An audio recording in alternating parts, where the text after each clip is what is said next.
Pot, weed, reefer, trees, ganja, marijuana. These are just some of the words used to identify the flowering psychoactive buds of the cannabis plant. My efforts for the making of this video is twofold. One, to help adolescents sort out fact from myth about marijuana, and two, help make clear, informed decisions that would lead to the discouragement of use among adolescents and teens, though not specifically endorsing the discouragement of use by legal adults and legitimate medical marijuana patients. When making a decision, it's up to you to do the research yourself to make informed choices. Not just about pot, but anything life has to throw at you. Understanding that most people's opinion is biased, and even the most thorough scientific studies can have their results cherry-picked to validate the bias of a particular person or organization is key. An example?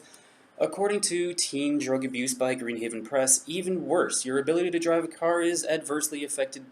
The National Highway Traffic Safety Administration reports that even a small amount of marijuana impairs your ability to drive.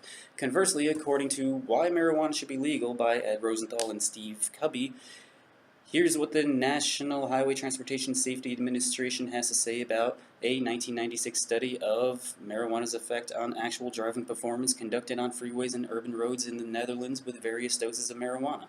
Marijuana does have some effect on driving, but is not profoundly impairing. And unlike alcohol, which encourages risky driving, marijuana appears to produce greater caution, apparently because the users are more aware of their mental state and able to compensate for it. Both sources are citing the same administration's finding, yet seem to convey different results. The purpose of this video is not to cite study after conflicting study, but rather to illustrate it's often best to use your own judgment. I can attest from my own observations, it's best to leave the pot at home when driving, unless you think it's a good idea to constantly be driving too slow or too fast and being perpetually paranoid about the other cars on the road. Even in states that legalize pot, there is no distinction between medicinal and recreational driving while high. You can get a DWAI, have your license suspended, and pay thousands to have it reinstated, so why even risk it? Furthermore, with studies of how pot affects people, you're going to have different results because it affects everyone a little differently. For example, not everyone develops amotivational syndrome, characterized by apathy, dullness, lethargy, and impairment of judgment, but it's more common than not. Scientists are still not entirely sure why this is, but it explains why some people don't experience the usual calming euphoria, but rather feel tense and uneasy. Some may even experience nausea, which is the very opposite of one of marijuana's widely claimed medicinal benefits. Even more rare, but still quite possible, some may have hallucinations.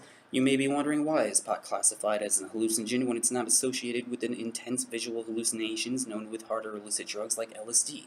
I believe it is properly classified, as I hope to clarify with the following examples.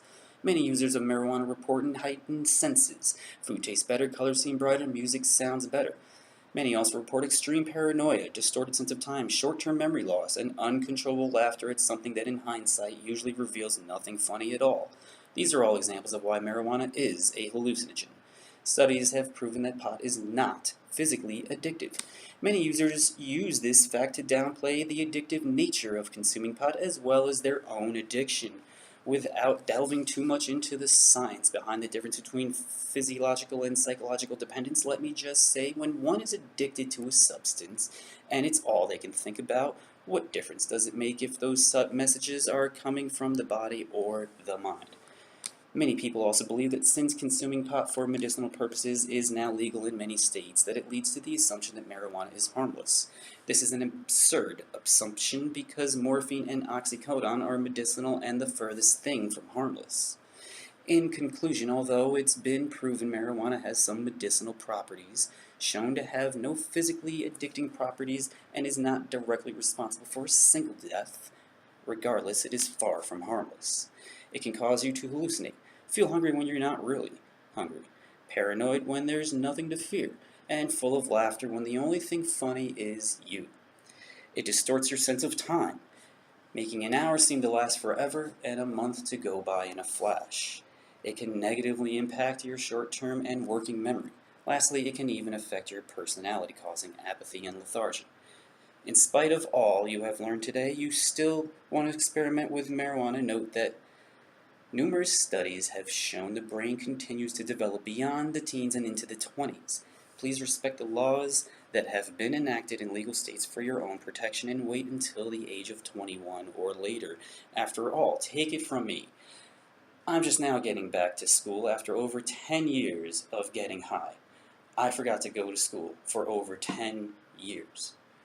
Don't let that happen to you.